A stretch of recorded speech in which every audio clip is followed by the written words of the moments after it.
Then we kind of got thinking that, look, it would be great if we could have a quality experience on the beach. And to this day, it's a favoured big space, bunk bed, king-size bed, ensuite room, smart TV, Alexa, etc. It's a Nigerian business focused on Nigerian clients, providing an authentic Nigerian experience at a standard and a quality and a consistency that you would hope and expect elsewhere.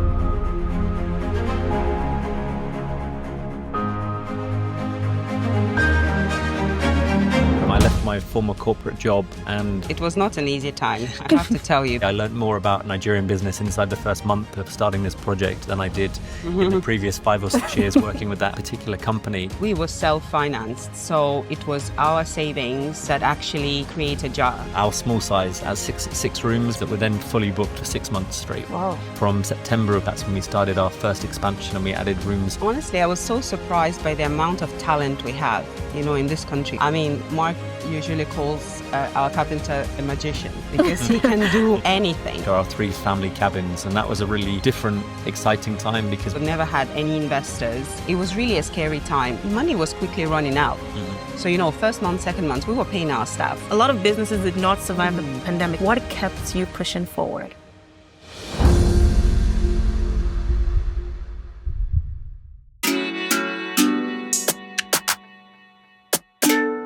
Hello, everyone, and welcome to the Nigerian Enterprise Podcast, a platform where we engage with entrepreneurs navigating one of Africa's most dynamic markets, Nigeria.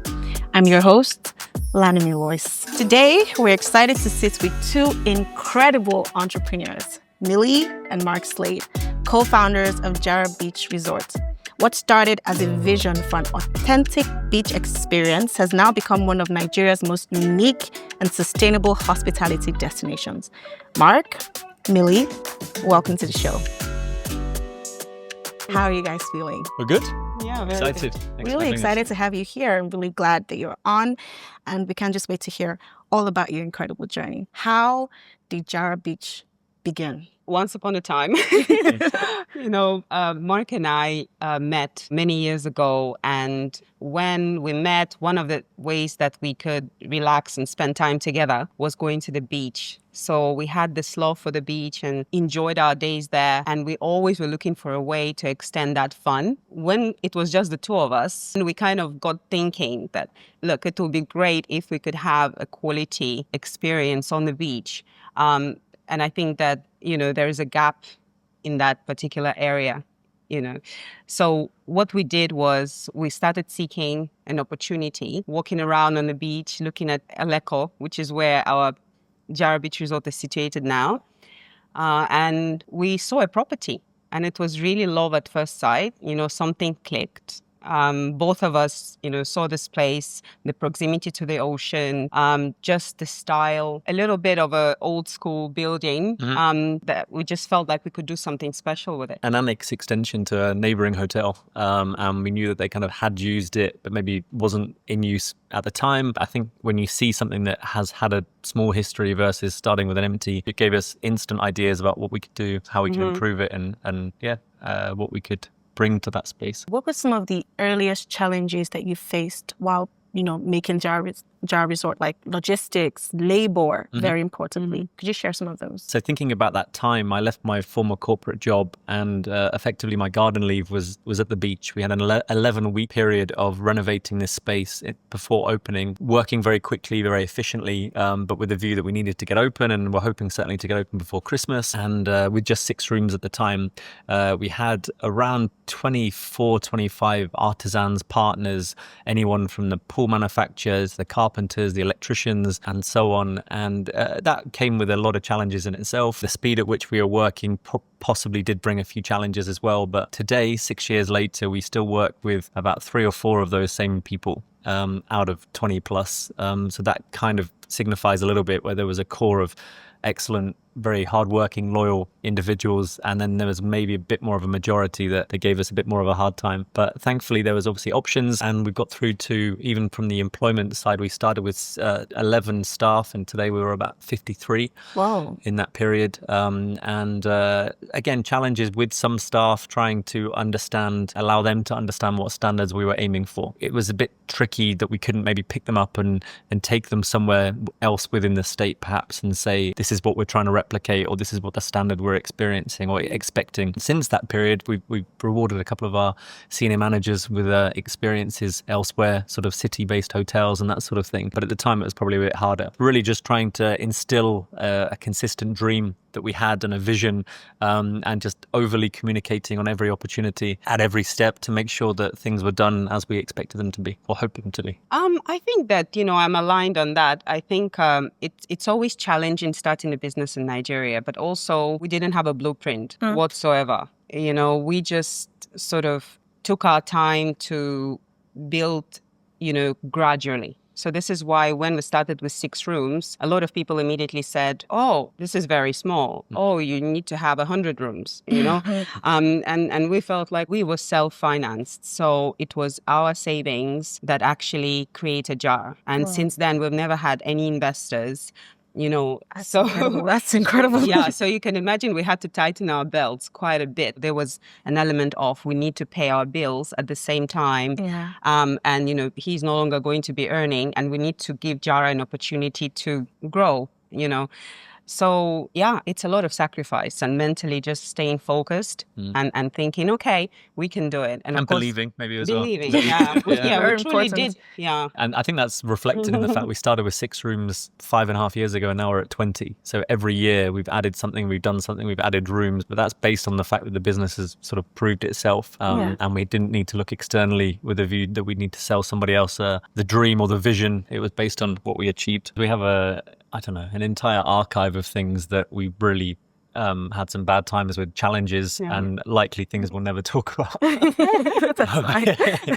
Until maybe in our retirement years we might write some notes or do a memoir. But in reality, it's not to say no mistakes. Every mistake is a learning, of course. Every hire is one that you kind of know for next time, perhaps. But in general, again, we have very much a people-focused hospitality business. So there are times you think, okay, maybe we shouldn't have brought them in. We've actually had senior expat staff that we brought in and did not last for 2 very different reasons, and were with us for a very short period of time. And since that time, we have no expatriate staff. I'm obviously not Nigerian, but for the people that know me, I am, and I've been here for a long enough time. And at some point, maybe I'll earn that passport. But again, it's a Nigerian business focused on Nigerian clients, providing an authentic Nigerian experience at a standard and a quality and a consistency that you would hope and expect elsewhere. So I want to know what surprised you the most about doing business here? I think from my own side, I've been in the country for quite a while. My next big milestone is 20 years being here. And I had different jobs, different corporate jobs,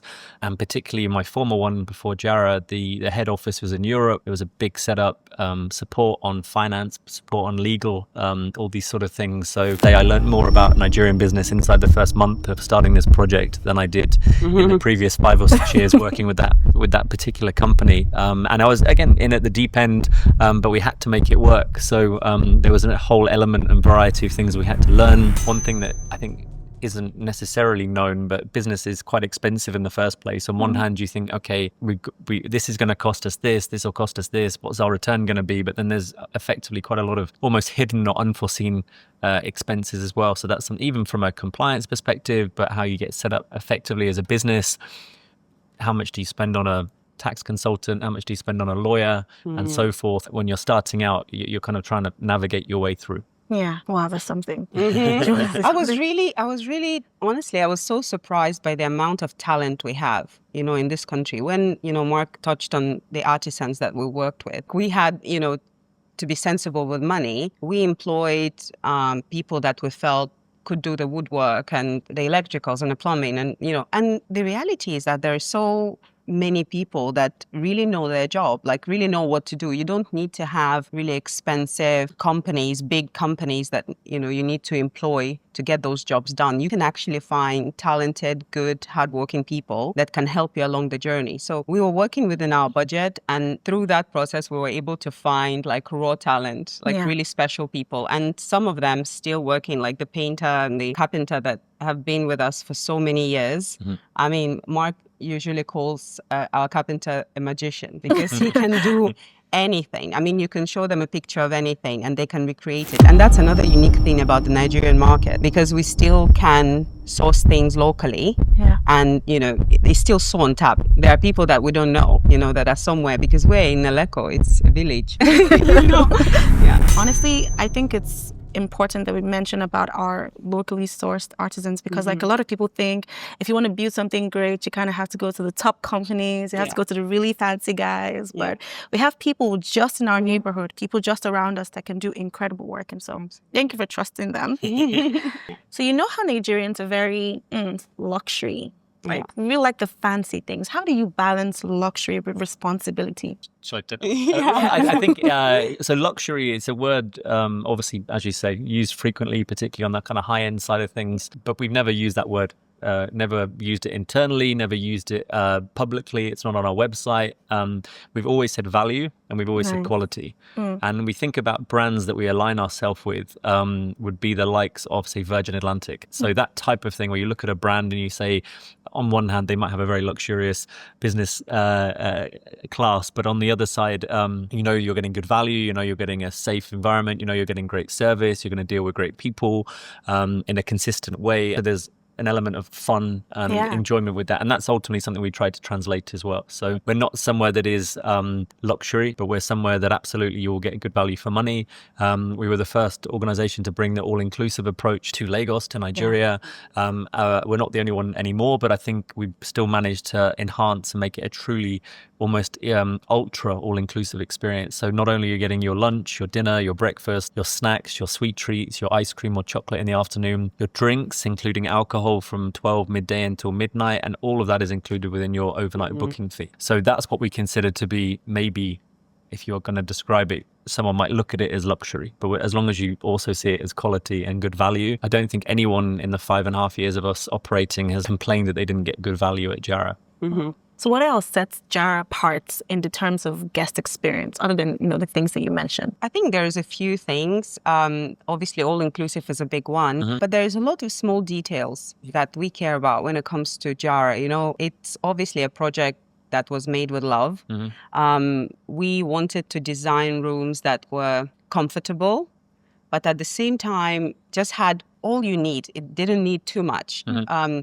So it has, that African touch with the adire. So I wanted to tap into the traditional, element without making it too much. And then, there's a little touch everywhere. You're going to see a sign that talks about caring for the ocean and making sure that you recycle your bottles.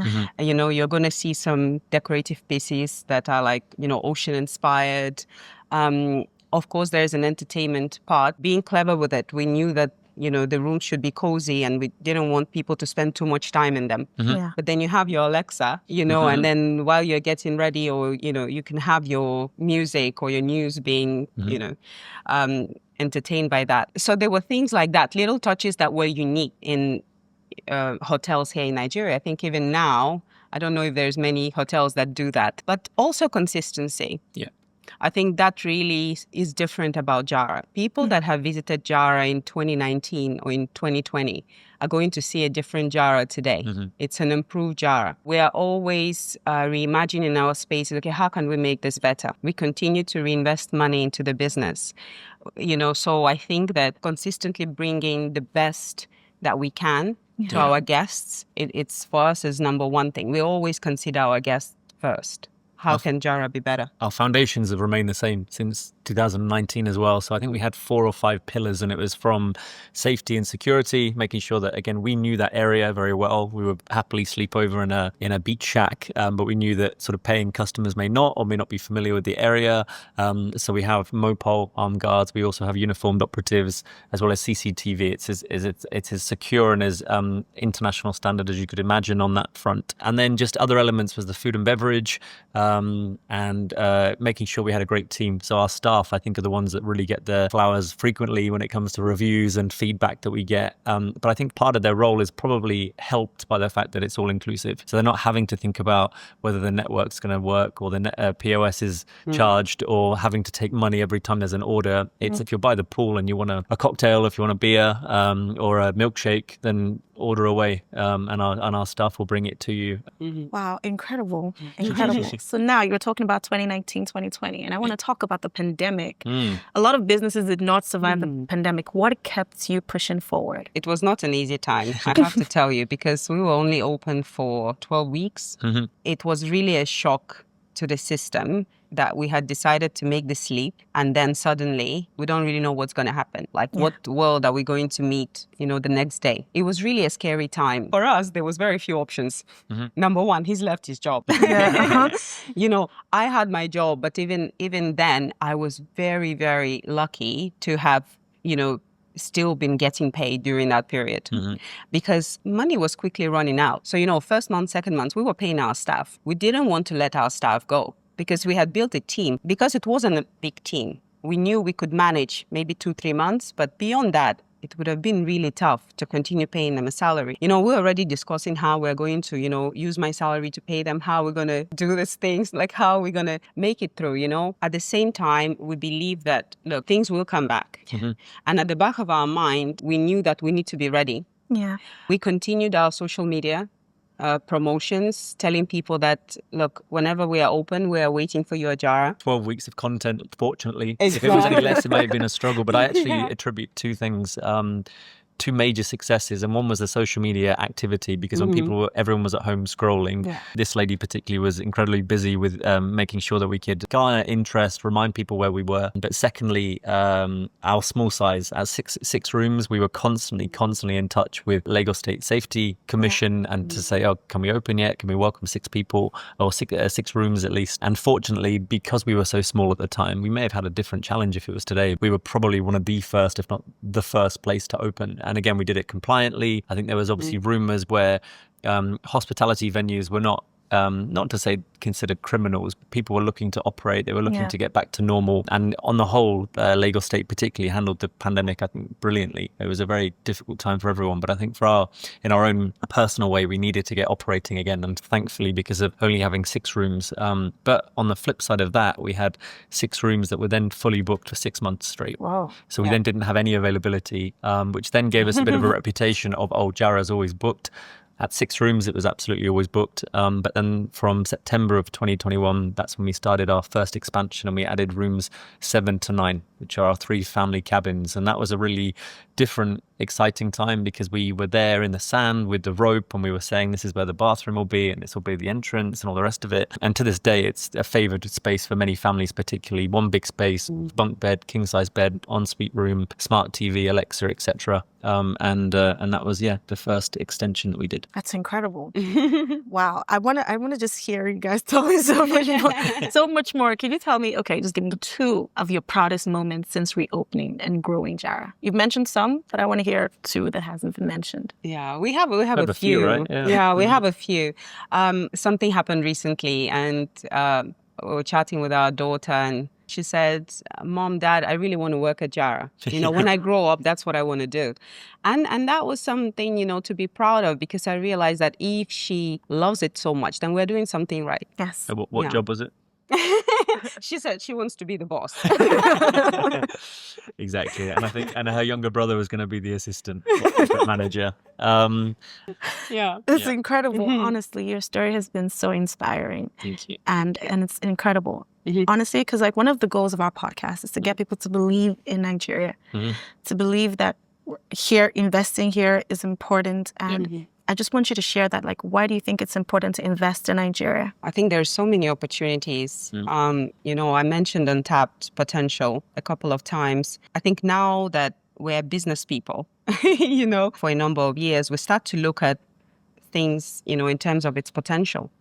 You see that there's still opportunities for ecotourism, wellness. There's a lot of that happening internationally. But I feel like the coastline is still very much something that will see a lot of development, in the next few years, because Jara, it's our baby, it's our business, but we do see that people get inspired by, the property and just feeling like, oh, I want to go into beach business now. We have seen quite a few places pop up since Jara.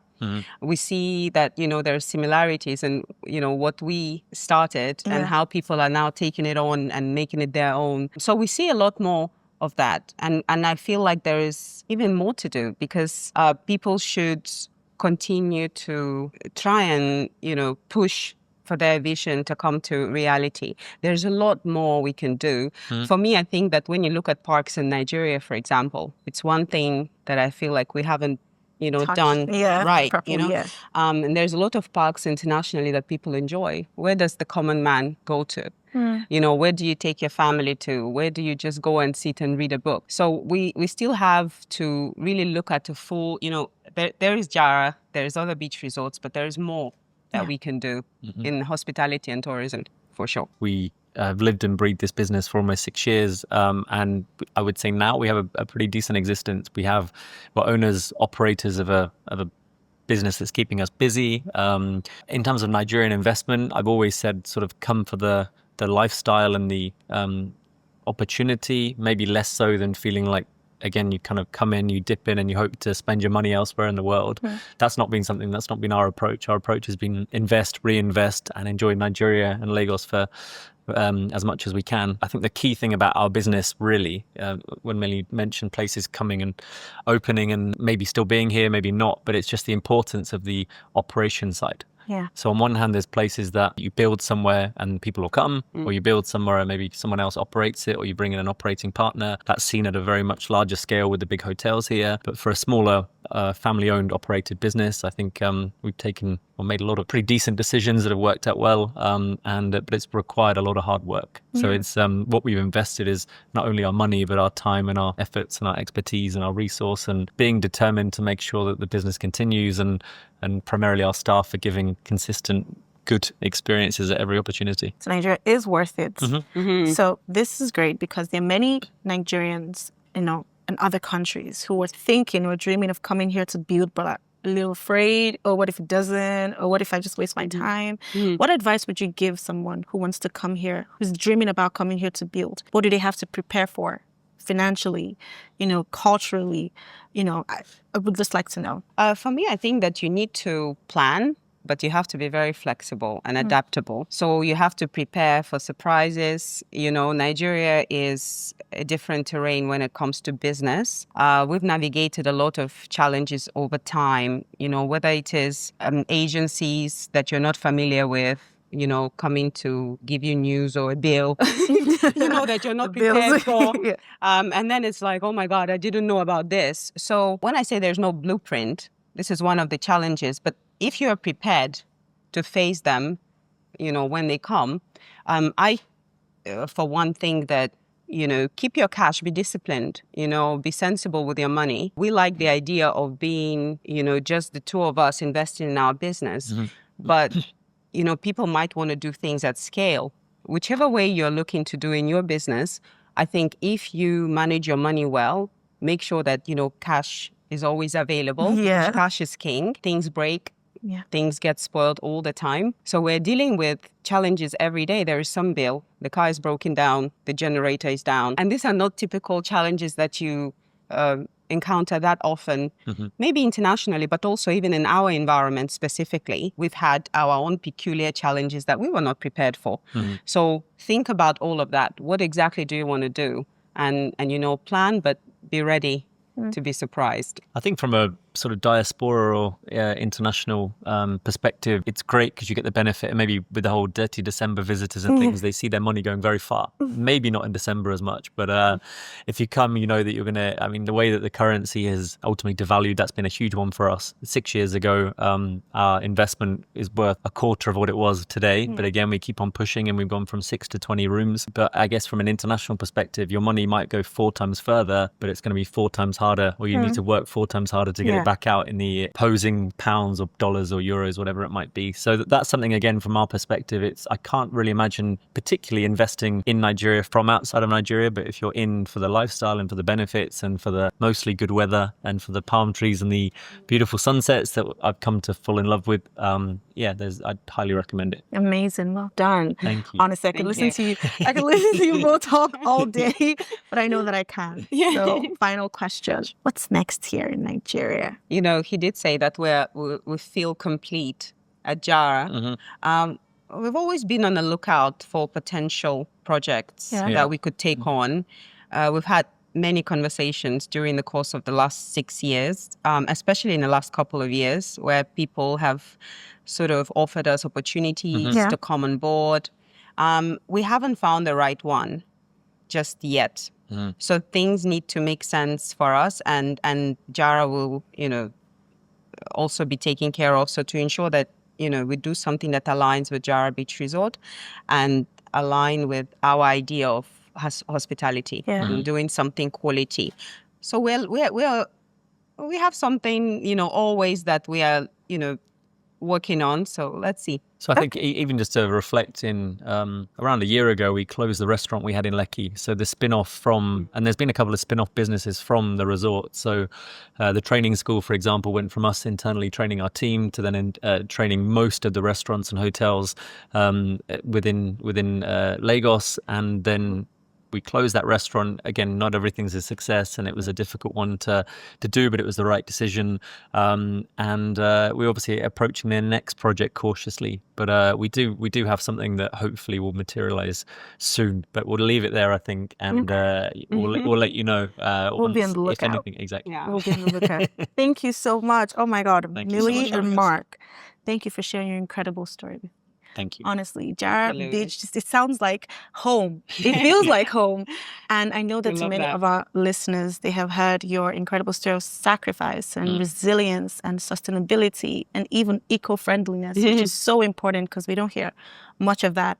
So thank you so much for joining us. Thank you for sharing your story with us. Thank you for showing us what is possible to build here in Nigeria. Don't forget to subscribe, leave a comment, and share this episode with someone who you think should definitely listen to this. And I will see you next time. My name is Lois again, and this has been the Nigerian Enterprise Podcast.